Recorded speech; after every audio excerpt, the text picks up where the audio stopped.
Warning, spoilers. Hey everyone, how's it going? And like last year, Volume 2. Alright.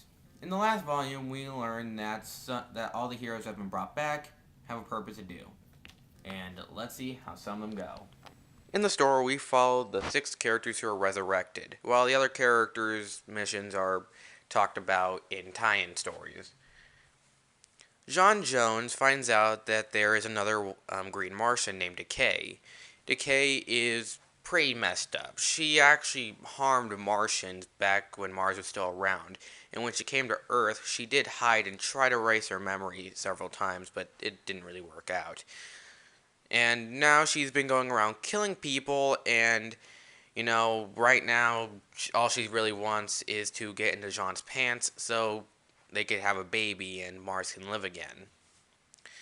While Hawkman and Hawkgirl are teleported to this place called Hawk World, where they must stop a queen who turns out to be Hawkgirl's mother from taking over the world. Then we have Firestorm, who learns that if Ronnie and Jason fight while they're in the Firestorm transformation, they could actually blow up the entire freaking universe, leaving the two left around. So yeah, it's a pretty big deal.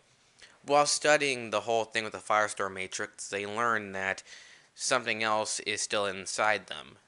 Pieces of the Black Lantern energy, which manifested into the being known as Deathstorm, who kidnaps the professor and then Jason's father, and then takes the White Lantern battery, creating duplicates of the people who've been resurrected, but in Black Lantern form. Then we have Deadman, who, has the biggest mission of all. He has to find the new savior of Earth, but he's really having difficulty doing that since, all with the help of Dove, they've been checking out different heroes, including a hero known as Resurrection Man, who he said was way too obvious anyway.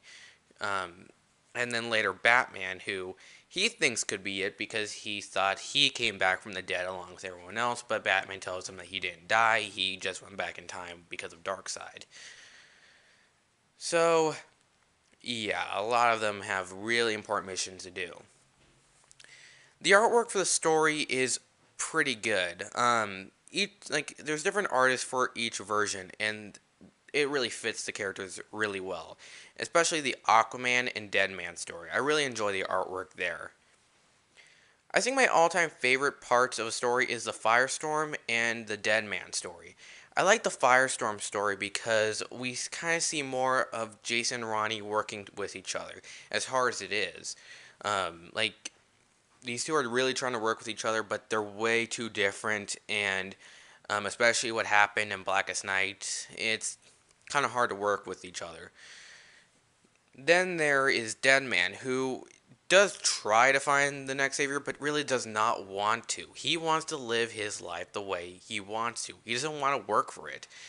But in the story where he meets Batman and he gets shot by Mr. Freeze's henchman, he actually has, flashbacks to his life, starting when he was a little kid and then going further and further, where he was kind of a jackass to some people, and all the way to his death.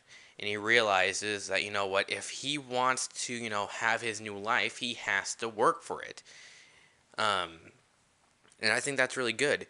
It also does a really good job at introducing Aqualad, the second Aqualad, whose human name is actually Jackson, and he is a really interesting character.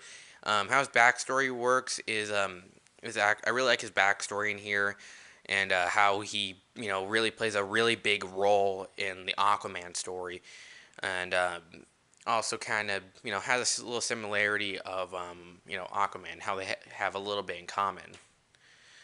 Well, not a little bit, a lot in common actually, as we see in the next volume.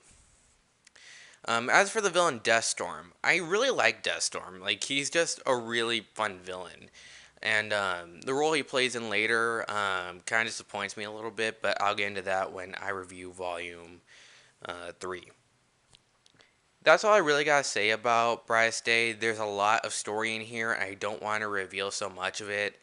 There's a lot of great moments, and yeah, if you are a fan of the DC universe, once again, pick this story up. That's all I gotta say. Goodbye.